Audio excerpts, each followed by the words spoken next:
Coming up on this episode of Nintendo Cartridge Society, a trailer revealed that Spike is a playable character in Mario Tennis Aces. Future character reveals include Angel, Buffy, and Dark Willow. It's dangerous to go alone, so the Nintendo Cartridge Society goes with you.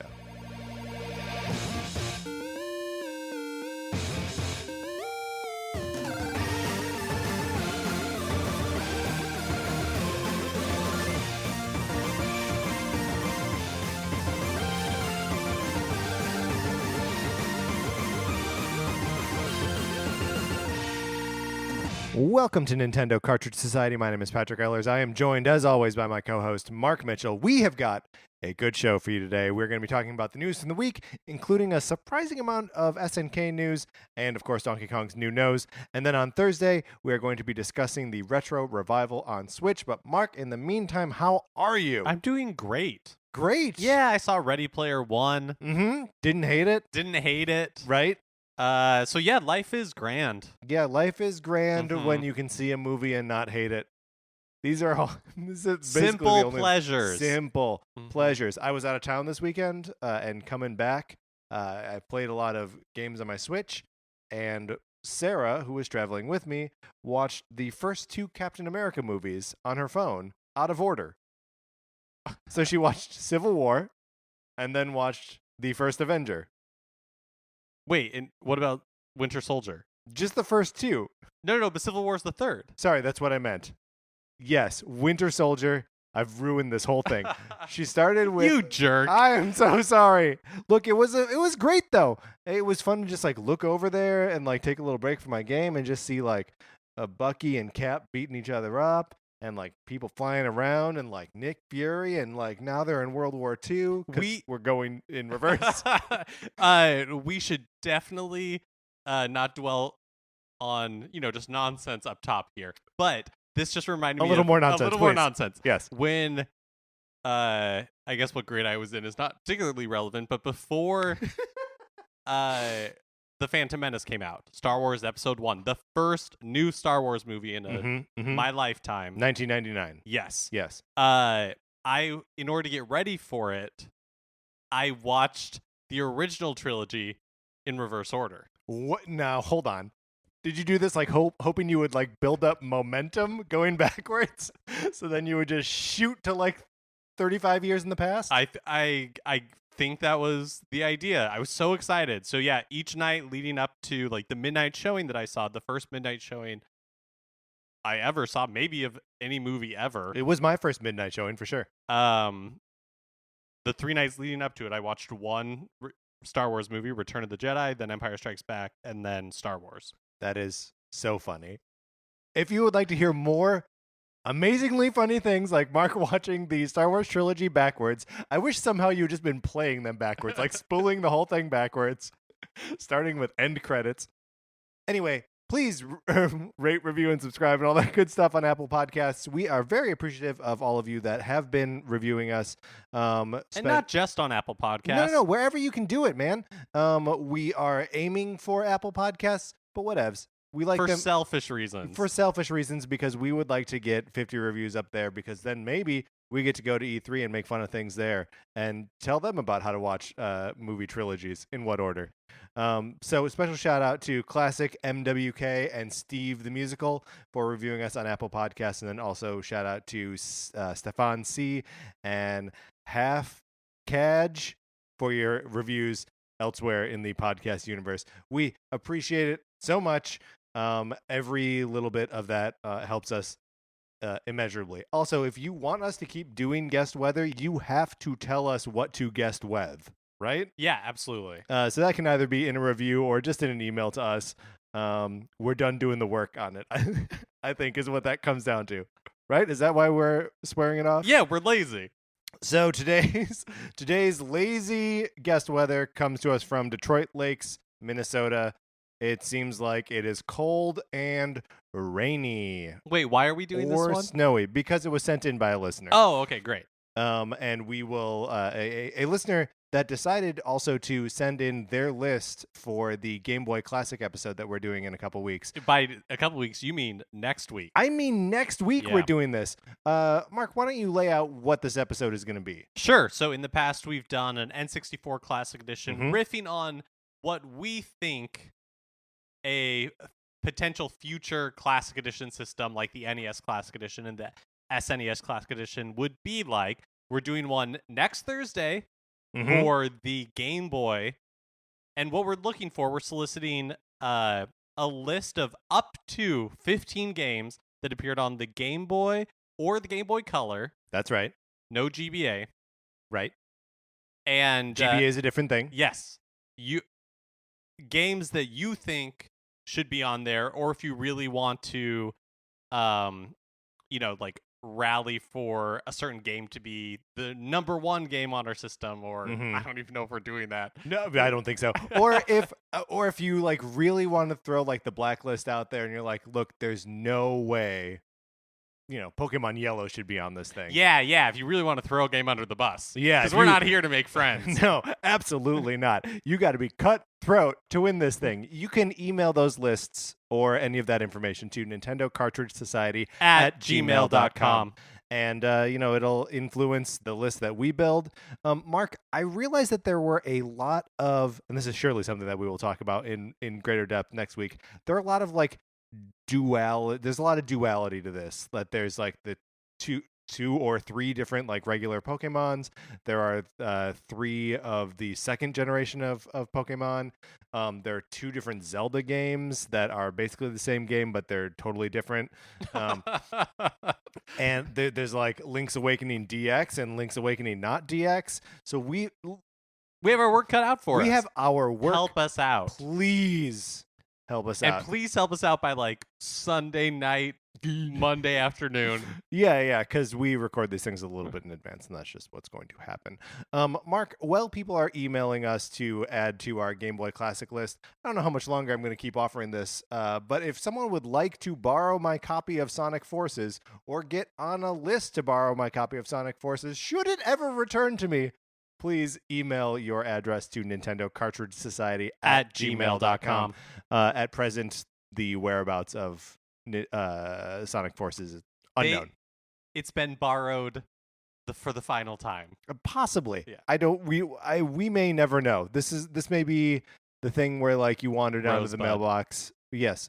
Yeah, that's better. I was going to make like a Donnie Darko reference. And you're like, nope, Citizen Kane. I will one-up you. All right, cool. So that is all of the normal business nonsense that we do. Mark, let's get into what we've been playing this week.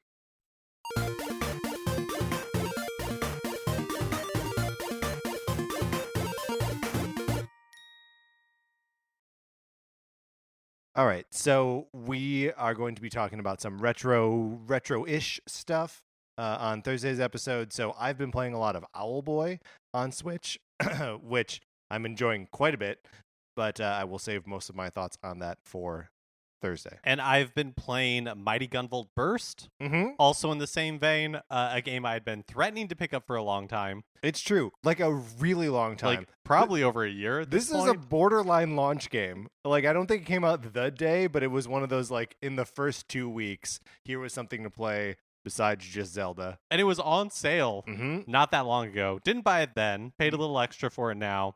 We'll talk more about it on Thursday. So I, as I mentioned, have been traveling.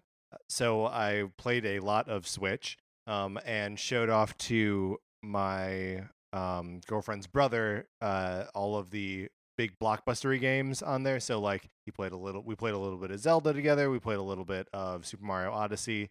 And it's neat to put this thing in front of someone who has not interacted with one before, and to see him be like, oh wow, this is happening right here. And he was like, can we put this on my TV? And I was like, yeah, Ben, we can. Did you bring the dock and everything? I mean, I said, yeah, theoretically we can. No, we can't, because I didn't bring the dock.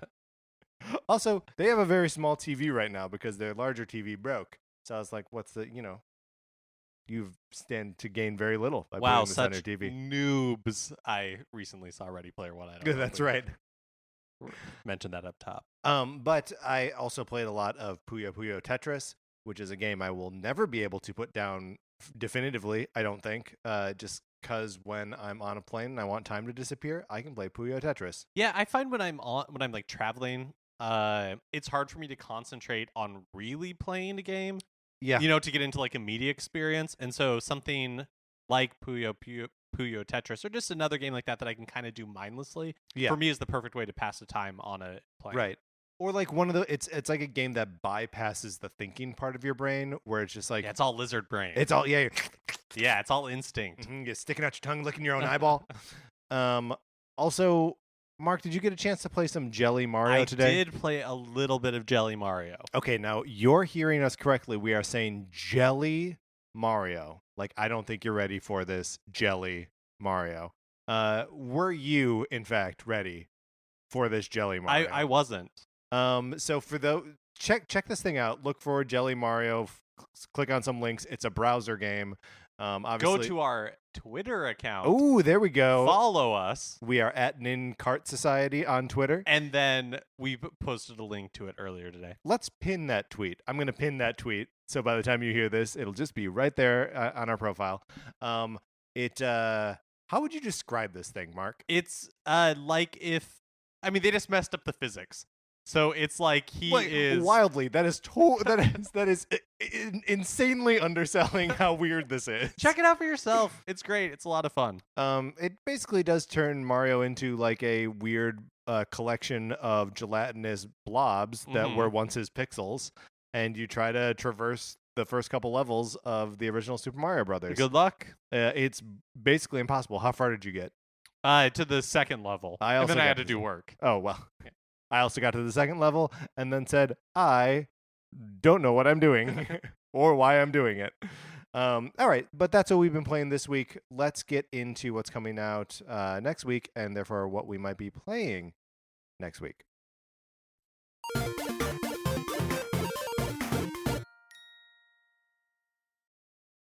Today, Tuesday, April 10th, Super Daryl Deluxe comes out on the Switch eShop.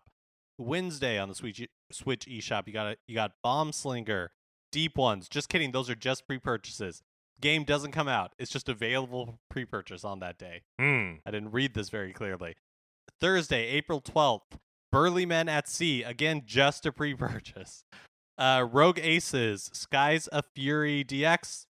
Again, just a pre-purchase. Okay. Lots of pre-purchases this week. Let's jump in here a second. Is there anything on this list? What are we interested in here? There's not really much this week that's that I'm super interested in. Coming out on Thursday, I do see Don't Starve, Nintendo Switch Edition, and the Neo Geo game is Gurren. I am not familiar with that Neo Geo game.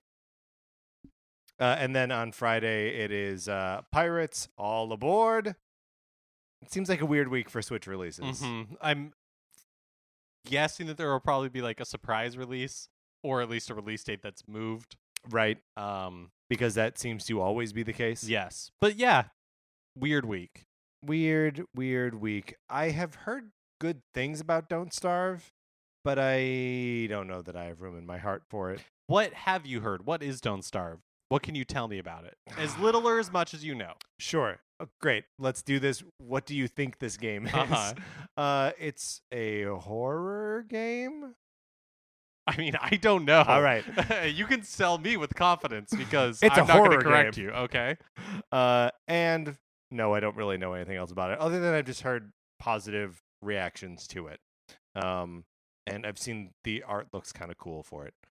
But other than that, I don't really know anything. Yeah, I mean, I've bought games on less information. So. Have you? What game did you buy on less information than that? Yeah. Let me think about it. All right, we'll come back to it. All right, Mark, let's move on to this segment.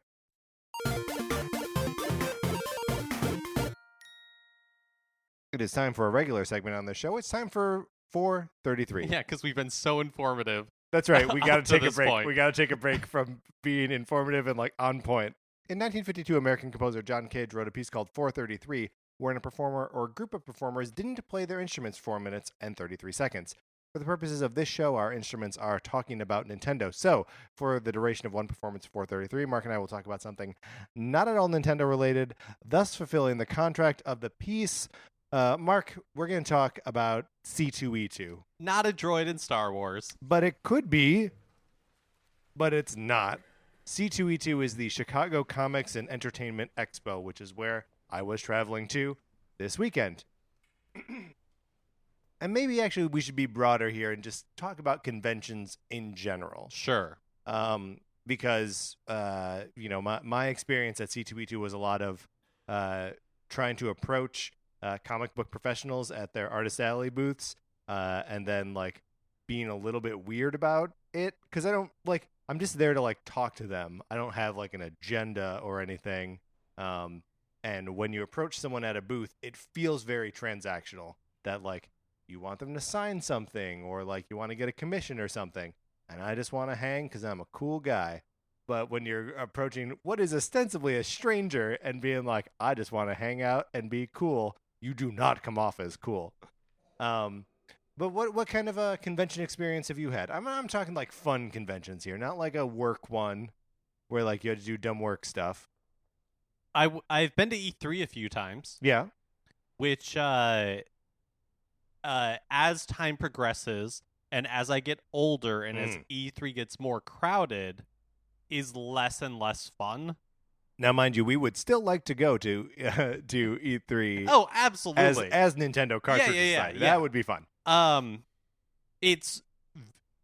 just have less tolerance for crowds the older I get. Sure. And waiting in line for things. Mm-hmm. And a lot But you are a theme park man. Yes. Which is both of those things. It is.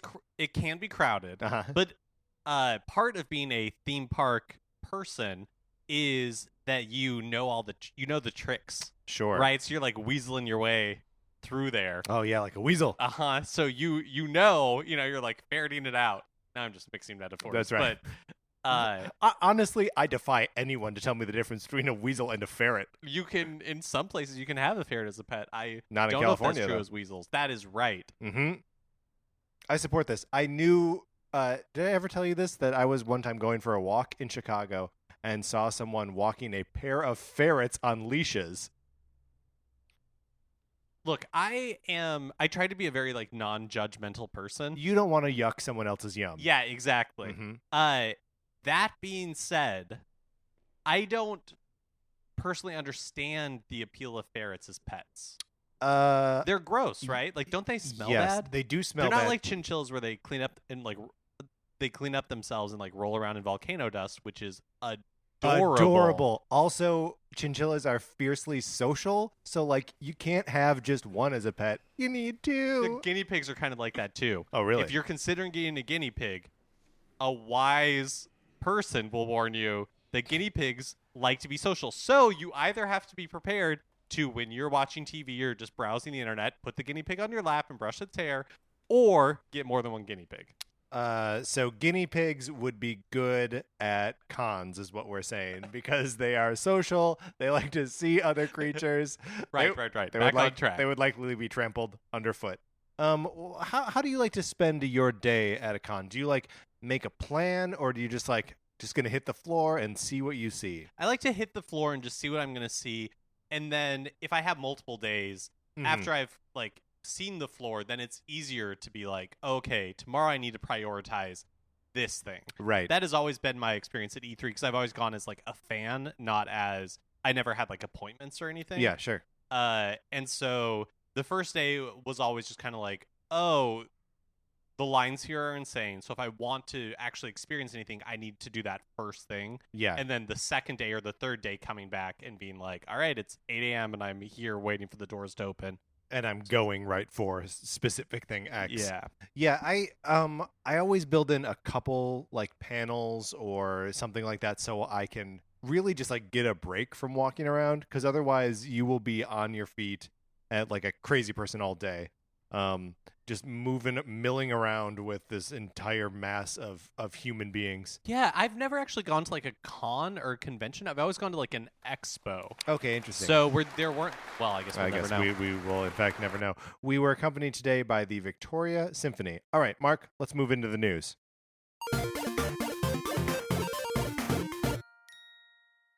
All right, kicking this week's news off right with a little bit of Pocket Rumble news. What? So Nintendo's going to have a presence at EGX Rezzed, a gaming expo happening this weekend in London. Another and Pocket expo? Rumble will be one of the playable games. Mark, what? What? So Pocket Rumble on Switch? Yes. Okay. Well, I mean, it's at the Nintendo booth, so presumably. All right, great. I mean, that's it. I have no further. Any questions you ask, I will not have the information for. When is Pocket Rumble coming out? Nobody knows. Okay, so this weekend in London, someone will be playing Pocket Rumble on Switch. It has been over a year since Pocket Rumble was supposed to be released on Switch. It was supposed to be out March 2017. I want to play this game, Mark. Someday, maybe. Yeah, no one knows.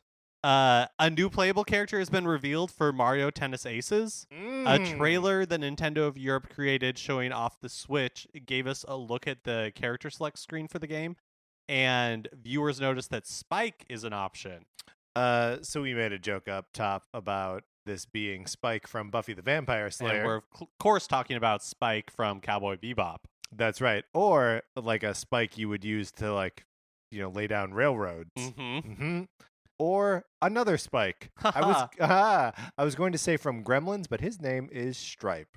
Yes. I'm wrong in this one. Well, I mean, you're right. Yeah. You corrected yourself, but then let all of us know that for a moment you had a brief incorrect. I just got to share what's going on in my head. Yeah, we're slam poets.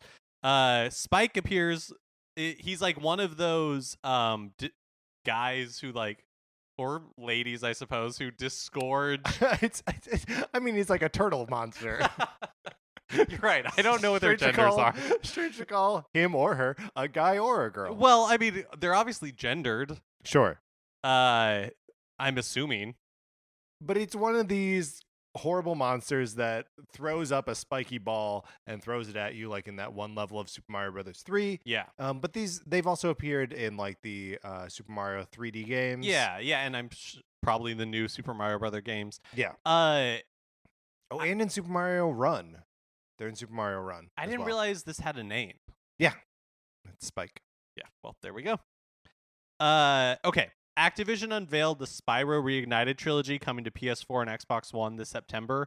Like the Crash Bandicoot trilogy that was released last year and is coming later this year to Switch. Insane trilogy. Yes, the Insane trilogy. It takes the first 3 games in the Spyro franchise, I believe, and is remastering them. So it was announced for PS4 and Xbox One, and everybody, because this is what we do now because we love our Switches, was like, how about a Switch version? And developers Toys for Bob were asked by IGN that exact question, and they replied that they could not comment. So it's coming, I'm assuming, just a little bit down the line. Oh, so we're taking the no news is good news route? Well, or the refusal to give additional yes, news is exactly. good news? Like they will neither confirm nor deny, which is as good as a confirmation. Now, I do feel like Remaster is probably selling short what they're doing. Of course, they are remakes. They are. It's like from the ground up, new graphics on everything. It's not just a fresh coat of paint. Yeah, it is, absolutely. Rebuilding everything. What is your experience with Spyro, if any? Patrick? The dragon? Yes, Spyro the dragon. Have you played a Spyro game? I have not played one. Do you care about this at all? I don't know that I do. I find it interesting that this is like an era of, and this will, harken to a conversation that we're going to have on Thursday. So maybe I'll stow most of this until then. But it's interesting to see that era of gaming starting to like come back around as something that is romanticized or that about which we have a lot of nostalgia. I mean, it's probably like 20 years old at this point. Oh yeah, totally. I mean, like it is old enough that it makes sense. But it's from an era where And obviously to represent it, like you have to redo the graphics, otherwise people are like, get that out of here. I don't want to see 4 polygons on screen. I want to see beauty. And you don't really need to do that with pixel art. Pixel art has some sort of magical staying power that we're just like, okay, fine, that looks great the way it is. Don't touch a thing. But for these, just they need a complete new skin. So I find that interesting, and I wonder, will we see, what other kinds of old trilogies are we going to see like remastered and spit back out? Can you think of any like games from that era that you would want to see reskinned and like come back out? Because it seems like you don't really have any experience with Spyro either, right? No, I've never played a Spyro game. The one thing that kind of jogged my memory is, didn't Elijah Wood at some point provide voice work for Spyro? Man, no one will ever be able to confirm that or deny it. So yes, I honestly I don't know. I think that's true, and I would bet a significant amount of money on it, but not like the most amount of money. Okay. Oh, that's hard because I would be interested in like but that's really only the first 2 games. I was going to say a Metal Gear Solid type like Sure. remaster. I mean, feel like the 3rd game has pretty much had that done already. I would like to see like I think like an HD remake of 1, 2, and 3 of Metal Gear Solid. I think that would be. I mean, it's kind of coming, but I would, you have Final Fantasy VII. Mm-hmm. I would, even though 9 holds up fine visually, I would love to see 7, 8, and 9. Yeah, that would be a cool one. This might not be. I would love to see Twisted Metal 1, 2, and 3. I've never really played those games. I loved Twisted Metal 2. Like loved it. Is that the one with the scary clown guy, or is that Crazy Taxi? That's this game. That's Twisted Metal. Oh, yeah. okay. His name is Sweet Tooth because he drives an ice cream truck. He's a boss in the second game, but you can unlock him pretty easy. Elijah Wood did provide the voice of Spyro the Dragon in The Legend of Spyro: A New Beginning from 2006. So much later than I imagined. So not one of these games that would have been there that will be in this collection. Trying to think of what else would be on my like short list for trilogies to get remastered. Can you imagine putting out a Final Fantasy 7, 8, 9 like HD remix? I mean, remix. I wish we had an air horn sound effect. I was gonna make another comment about Final Fantasy VII like the remake actually happening. Right, but A, we don't know when we're gonna see that. B, it is gonna be an episodic weird thing. C, it's gonna be total different gameplay. And D, it won't be on a Nintendo platform, so I don't know why we'd be talking about it. SNK and NIS America have announced the SNK 40th Anniversary Collection coming to Switch this fall. The games in the collection will all have redesigned controls to optimize for modern controllers, Great. 1080p graphics, and optional cheats. The following games have been announced for the collection. Patrick, as I read these off, just like let me know if you've heard of them or played them before. Alpha Mission, home and arcade versions. Neither. Athena, home and arcade. Neither. Crystallis. Heard of it. Ikari Warriors. Ikari Warriors I have played, and it is good, and I'm excited about. Is it a fighting game? No, it's like a brawler kind of game. Oh, cool. Ikari 3: The Rescue. I have heard of it, but I've never played. Guerrilla War. No. POW. Yes. Oh my God. Yes, I've played the arcade version of POW. Also kind of a brawler and like kind of like Contra-y game. Prehistoric Isle in 1930. No, but what a title. I know, it's so evocative. I want to know what it is. Prehistoric Isle in 1930? It can't live up to the title, but it's a great title. Because let me tell you something about 1930. That's recorded history. I'm intrigued. Psycho Soldier. No. Well, he was an X-Men for a while, though, right? I've heard of this game. Okay. But that's it. This is as much as I know. Street Smart. That sounds like a you don't know Jack type game. It's not, but it sounds like it would be. TNK 3. No idea. Vanguard Nope. and Victory Road. No. So more games will be announced in the future. We've talked about in the past on the show how arcade games just don't really do anything for me and have passed me by in general. So I don't know if this is one necessarily for me, but I think it's cool. Crystalis is supposed to be super crazy. So Yeah, I mean, a lot of these games, I don't know. I like SNK as a developer, at least like in the abstract, but I feel like I don't have a ton of hands-on experience, as evidenced by me saying no to basically everything on this list. What is this the 40th anniversary of? probably just SNK Just in general. SNK's founding or something? Yeah. All right, cool. Speaking of NIS America, in a discussion with industry magazine MCV, company president Takuro Yamashita spoke a little about the company's relationship with Nintendo and the performance of their games on Switch.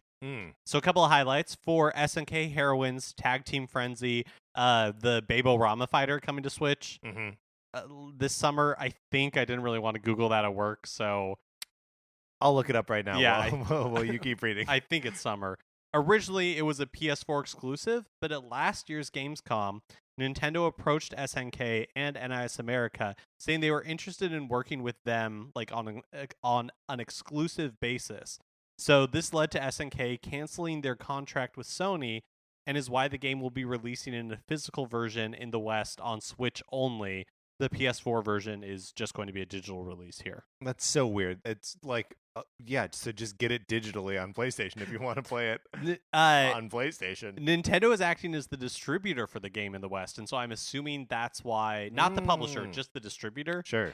And apparently they promised to buy a lot of units, which I'm assuming is why SNK was like, yeah, we will totally let you be the exclusive distributor for this game. September 7th, by the way. Still summer. Still summer. Still got it. Hey, that is still summer. They're starting to do more with Switch in general. SNK Heroines is not the only game that's coming to Switch. He says that Nintendo is more friendly to small companies right now than Sony. That's interesting. Also, that sales of their games on Switch are doing really well. Disgaea 5 Complete, which came out around this time last year, is at nearly 200,000 units sold in the West alone. And Yamashita says that their games that are simultaneously releasing on Switch and PS4 are selling twice as much on Switch right now. Interesting. So, what do we attribute that to? Just there being fewer games on Switch than on the other platforms? Yeah, I mean, I think I didn't mention it here, but he attributes it to that specifically. Oh, okay, sure. Yeah, it's just that the Switch is less competitive right now than the PS4 is. Right. There's no Injustice 2 on there, or Shadow of War, or whatever else comes to those the other two platforms. Right. I mean, every big game ever. Right. Plus a bunch of high-profile indies. Mm-hmm. Whereas the Switch is just in general, you have right at this moment, you have Nintendo's heavy hitters, you have occasional big indie games, and you have some third-party support, but there's still a lot of breathing room. And most of that third-party support is in the form of either remasters or kind of ports of older games. So that's. Have we seen a big third-party do a new game just on Switch yet? I guess there's Mario Rabbids Kingdom Battle and Project Octopath Traveler, which is just Octopath Traveler. I'm sorry I said Project. And hasn't been released yet. Right. Kingdom Battle sort of counts, is the one example I can think of now. Okay, so a couple of weeks back, I think we mentioned something about this. There was some question surrounding what team in Nintendo was leading development of Labo. Right. There was some hysteria that maybe this is what Retro Studios has been working on. Right. And oh my God, is Retro's insane talent being wasted on a cardboard baby game for babies? Thankfully, unrend your clothes. Yes. No longer gnash your teeth, mm-hmm. because that is not the case. Also, don't gnash your teeth. You'll have to see an orthodontist. That's no good. It's no good, but what if it was uncontrollable because you were so distraught that Retro might be working on Labo? Well, then support your local orthodontist. Orthodontists are people too.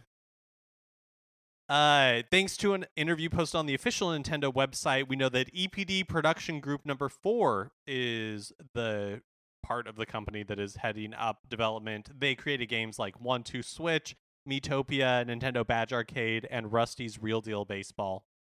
They've been working on this for a long time. So, and obviously not just the talent from those games were working on this. I forget the gentleman's name, but he was like one of the lead creators and developers on, or maybe just like producers on the first Splatoon, but his name was nowhere in the credits for Splatoon 2, and that's because he's been working on Labo for quite some time. So some good minds working on this. It's EPD Production Group number 4.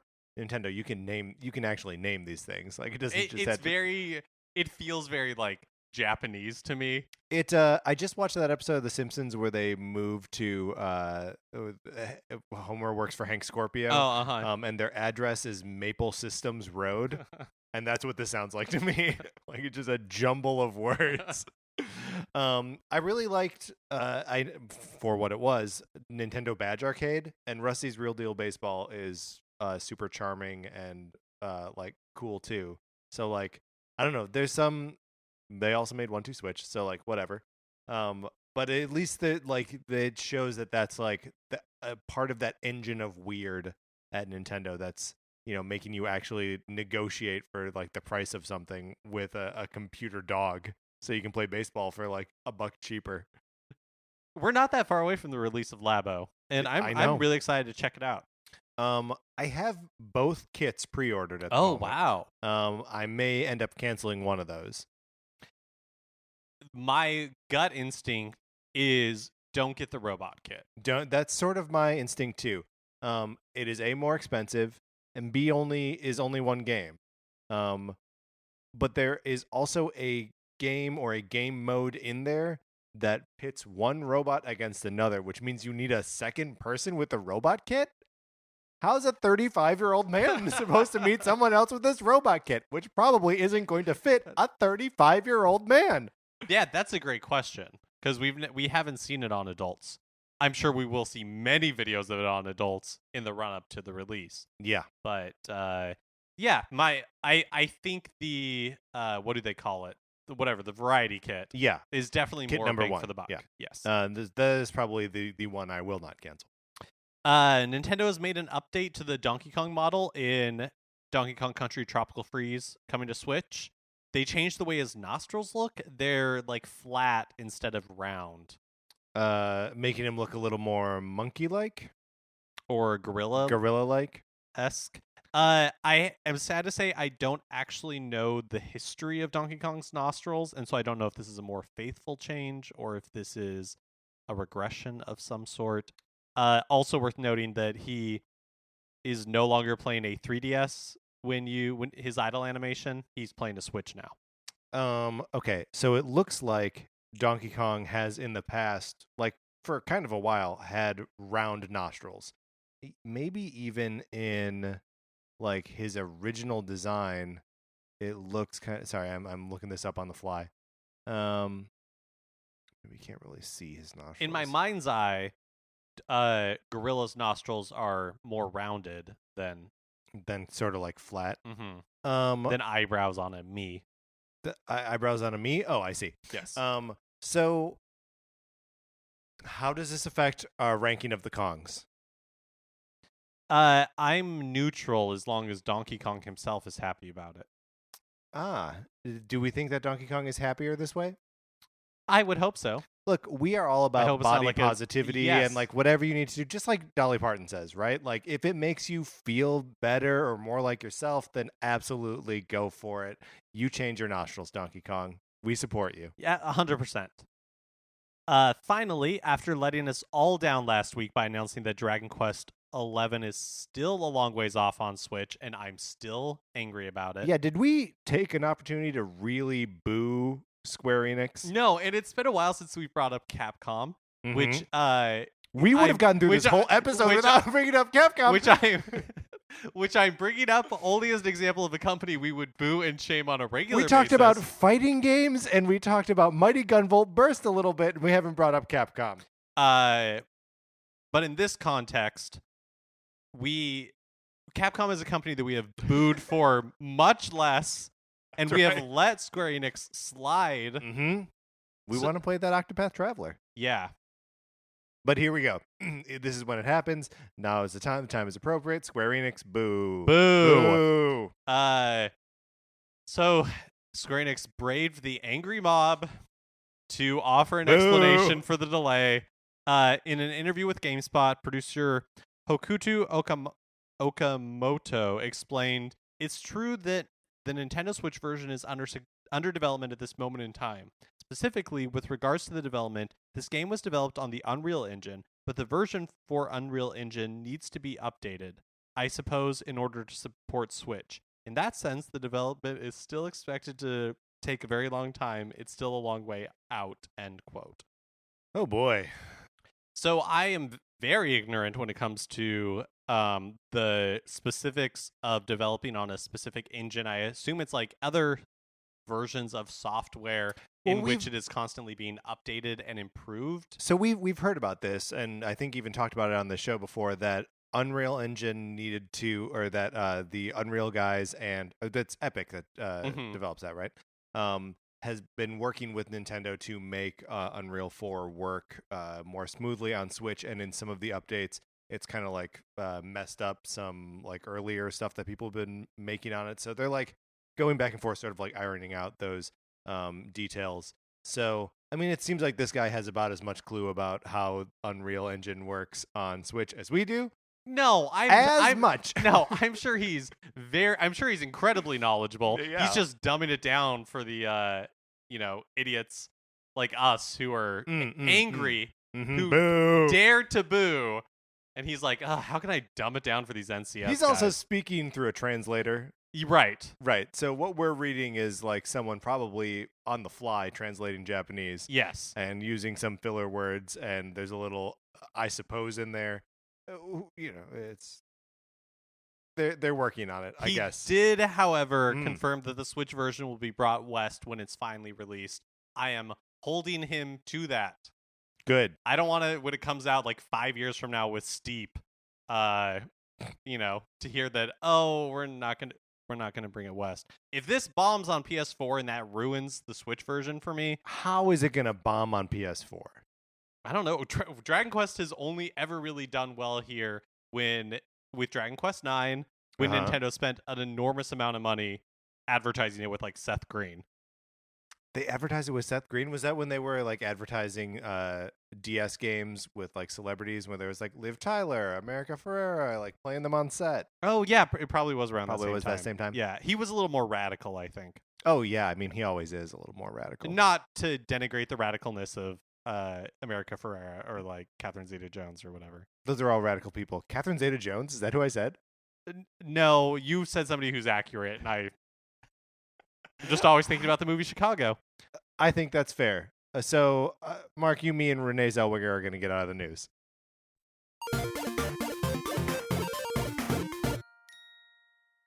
All right, that is going to do it for this episode of Nintendo Cartridge Society. Remember, please rate, review, and subscribe, all that good stuff on Apple Podcasts or wherever you get your podcasts.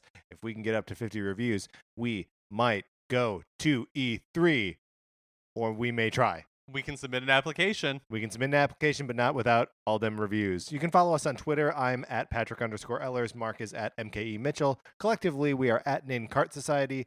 We are also on Facebook, which is stealing all of your data and selling it to people who are using it for nefarious purposes, as Nintendo Cartridge Society.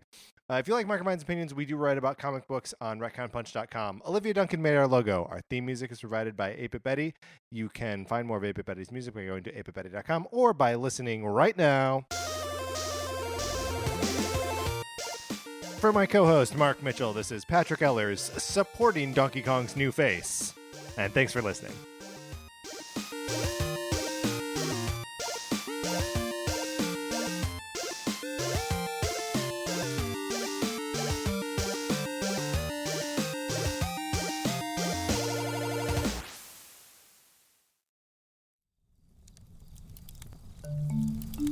Campfire.